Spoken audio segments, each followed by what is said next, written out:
наших покупателей, наших заемщиков с квартиры.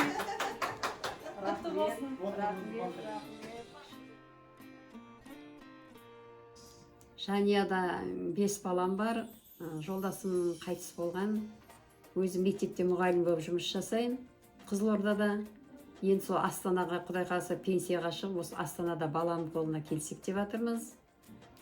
Сол 2 бөлмелі үй алып жатырмыз. Барлықтарына рахмет, мына компанияға рахмет. Көмектесіп жатқан өте керемет жақсы жоба екен. Ырзамыз, Алла сыйласын.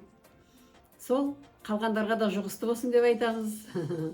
Қызым келіп, бәрін тексеріп, көріп, тамаша екен, ұнап, сол маған звондады, осындай алайық деп. Жартысын құйса, бір айдың ішінде алады екен деп. Құдай қаласа осы міне бір ай өтті, келіп енді алып жатырмыз соның арқасында. Шешімді тез қабылдадыңыздар ма, әлде көп ойладыңыздар ма? Бірден қабылдадық біз, бірден түсіндік дағы, бірден қабылдадық. Өйткені бәрі ұнады осы жердегі адамдардың бәрі сондай қарапайым, былай жылы жүзбен қарайды екен да. Саламатсыз ба?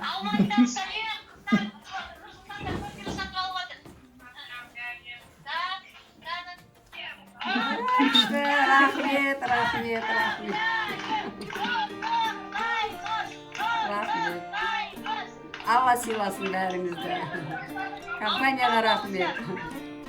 Жақсы, құтты болсын апа. Рахмет, рахмет.